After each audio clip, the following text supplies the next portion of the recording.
Let's begin by setting up our Jest configuration for testing Vue components. This code snippet demonstrates the Jest configuration file, jestconfig.js.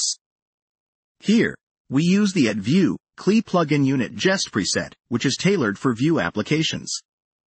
The test match option tells Jest to look for any files ending with spec.js to run as test files.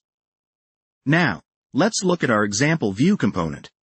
The template contains a single div showing a computed property called computed_message. Within the script section, the computed property takes the message prop and transforms it to uppercase. By having this clear and concise functionality, it becomes easier to reason about and test. In the test file example component spec.js, we start by importing the component we want to test and the shallow mount function from Vue test utils. The describe block groups together our tests related to example component.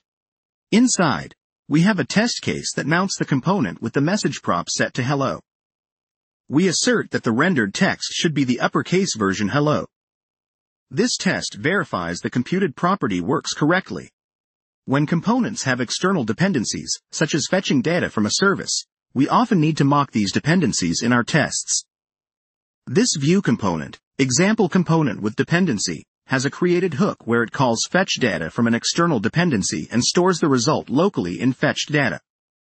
In the corresponding test file, the external dependency is mocked using Jest's mock function.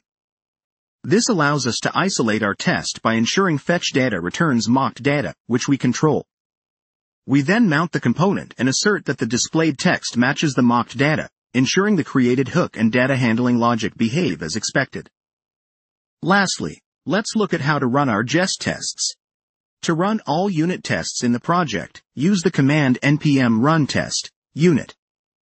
If you only want to run tests from a specific file, such as our example component spec.js, simply add the file name after the command. This allows for easier debugging and quicker feedback as we develop our Vue components.